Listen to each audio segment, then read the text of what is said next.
Hey guys, it's Heather with Easy Peasy Lemon Squeezy. This morning I thought I'd give you a little tour of my property and we'll check out how things are growing. Don't mind my super tall grass. I'd like to say we're participating in No Mow May, but really we have enough for the pollinators to feed on around here. So our yard we actually like to keep mowed, but it's been so wet lately we just haven't been able to. So hopefully in the next day or two we can get that mowed, but let's do a little walking tour of the property. We'll start by showing you Tucker's sweet little side-by-side there. He loves riding that around our property. Right now he's going on a little bike ride up the road here. So this is kind of the view from my front yard. You can see this beautiful field. Everything is greening up so nicely with all this rain that we've had. So we'll take a walk across the front yard. Oh, that was Reggie, the dog that just ran through. He is half husky and half boxer, so he's super smart and he's super fast. And even with 8 acres, that's not enough for him. He runs away all the time. Usually when he runs away, he goes about 3 or 4 or 5 miles down the road and visits the other people. All the neighbors know who he is, and they usually call or text me when he comes away. But here's our blueberry bushes. So this is the saddest looking blueberry bush that we have, but I've been trying to salvage it, pruning it over the years. This middle one seems to be the best one. You can see it has a lot of blossoms on there. And then the third one here in the row, it usually does pretty decent. I'm not sure what the difference is because they're all kind of in a row here, but they all produce very differently.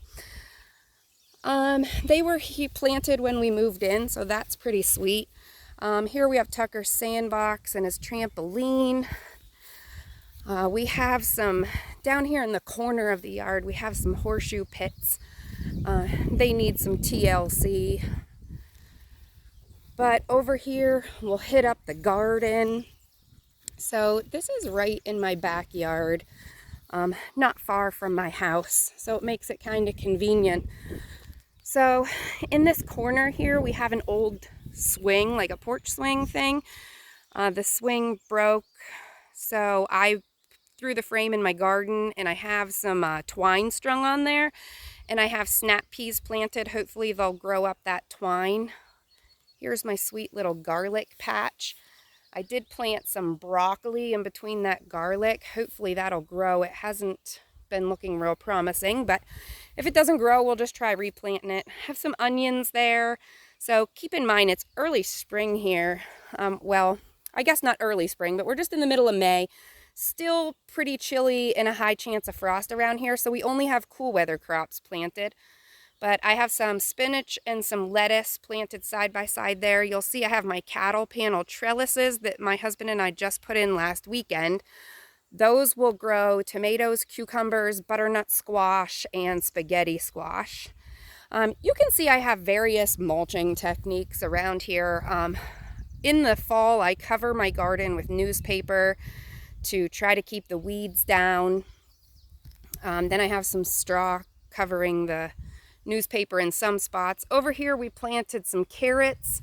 I do have my couple tomatoes planted, and I covered them with some milk jugs with the bottoms cut off to kind of use as cloaks to keep the frost off. So with the lids off, it allows water to get in and sunlight to get in, but it keeps the soil warmer and it keeps the frost off the plants. So we'll see how that goes.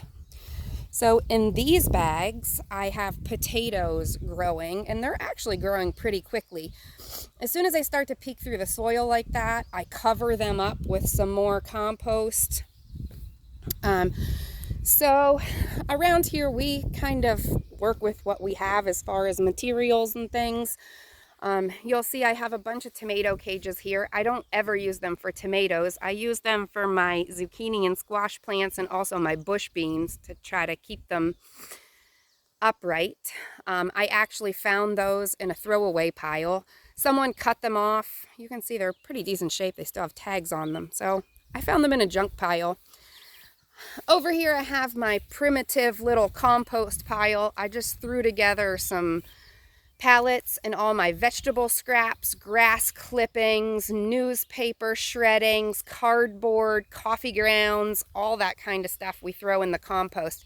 You can see it's pretty low because it's springtime, so I loaded my garden up with most of it here. Then we have Tuck's little swing set. This needs some weeded out and some fresh mulch put down this year. All in through here, you can see this kind of is around the perimeter of the back of my yard. So I consider my yard about 1 acre. We owe 8, but we like mow and maintain 1, and then the rest is a little more wild. But all this all along here is all blackberries and raspberries. So I can't wait until summertime when I don't have to shop at the grocery store. I get to shop in my backyard. So here we have a little pathway going down back. Oh, this right here, I guess I should show you. This is a giant apple tree. It's never been pruned, and I'm too scared to tackle it, so I'm waiting for some kind of professional to come help me out with that. You can see there's 2 more right beside each other. They're giant, huge, overgrown. They don't produce very well because they are so overgrown. So this property, we bought it about 9 years ago or so, and it was not taken care of at all. All this was overgrown. So over the years, we've tried to weed and brush hog and mow and try to make it a little more maintainable. But my husband built this bridge because we have this little spring run that runs through here. Fisher's trying to put various things in there to dam it up because he'd like to have a pond. But anyway, this bridge is big enough to drive the tractor over and 4-wheelers and whatever we need to get back here. So this all used to just be way overgrown brush. But I brush hogged this all with a hand brush hog, like a walk behind brush hog. It was fun. It was a lot of work, but it was a lot of fun. So we'll walk over here to this spot because as we were brush hogging this, my husband yelled at me. He was down here on the Kubota, and he yelled to me in a panic, what sounded like a panic, "Heather, you need to get down here." So I ran down here thinking he was hurt, and this is what he found. It's the best blueberry bush that we have. Just randomly out here, you'll see Mr. Owl there protecting it so the birds don't get my blueberries before I do, but this is the best producing bush that we have. It's pretty sweet. So then we have this little pathway here. This, my husband and I just cleared out last year. And this is where my sweet little hunting blind is. So I'm tucked away against this tree. I'm surrounded by some of these bushes. So I'm kind of tucked in here a little secretively. And there she is, my hunting blind. It is quilted and it is lined on the floor with foam, so it's quiet in there and it stays decently warm. It's a pretty sweet little deal I have going on there. So we'll just continue on here.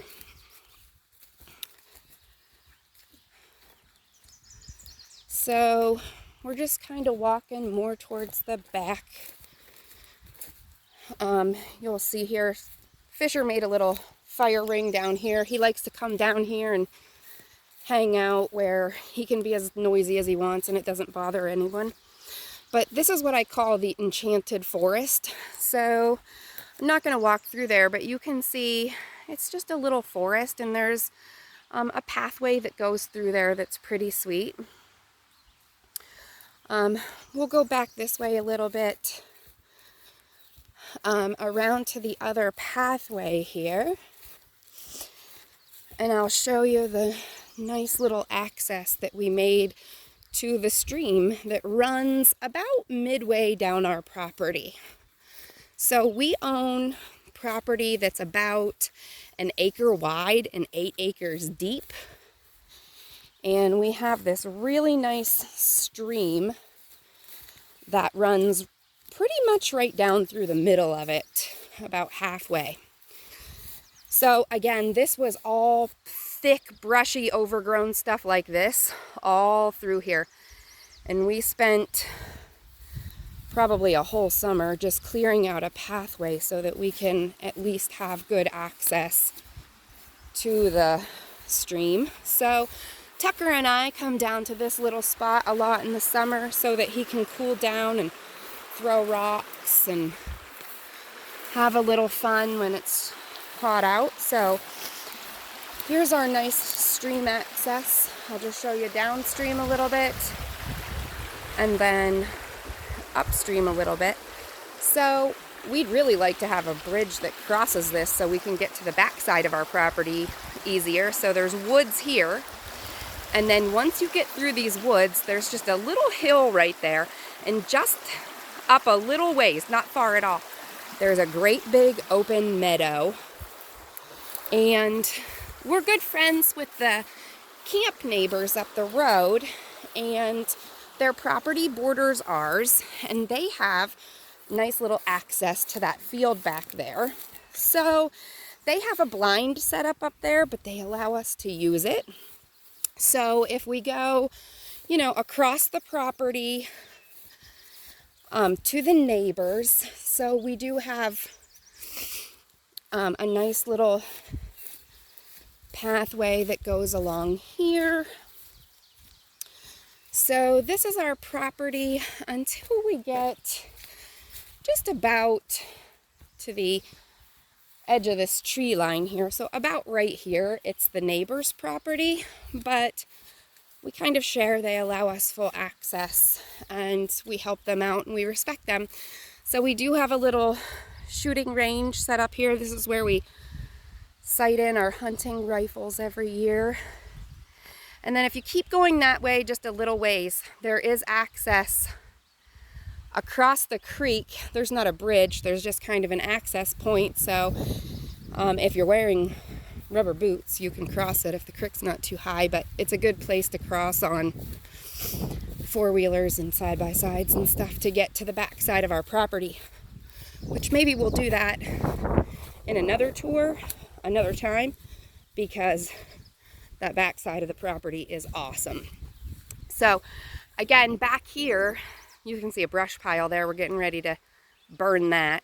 But right behind that, you can kind of see peeking through that brush is my hunting blind. So this area right in here seems like the most perfect place for me to start a food plot this summer, which is on my list of things I would like to accomplish this year. It's a long list. So that's just a little tour of some of our property. I hope you guys enjoyed it. We've spent pretty much these 9 years redoing the house. When we bought it, it was an empty shell. Maybe we'll do an inside tour with some before and after photos, because it's pretty amazing what we've accomplished this far. So we've slowly been chipping away at the property. Also this summer, I would like to have a little goat barn, and I'd like to get some goats. I think that's a good starter for some animals that we'd like to have. I'd eventually like to have horses, because we have perfect access to trails here. The trails are closed to motor vehicles, but they are open to bicycles and horses. So we actually have access to go from our house out a trail all the way to Claremont, all the way to Frog Hollow and Batula. So we have miles and miles and miles of trails that we could ride horses on. And my personal opinion is it would be pretty darn sweet to hunt from horseback up there. So horses are very expensive and they're a lot of work, and I'm not quite experienced enough for that yet. But we're going to start with some goats and probably some chickens sometime soon and go from there. So back up to the pathway, to the backyard, and I hope you guys enjoyed this little tour. And I am certainly going to have a lot more videos that include my little pride and joy here, which is my sweet garden. So I hope you guys have a great Saturday. I'm going to try to get some chores done out here before the rain comes. thanks for joining. Subscribe to Easy Peasy Lemon Squeezy because you never know what kind of videos you're going to get. Have a great day. Bye-bye.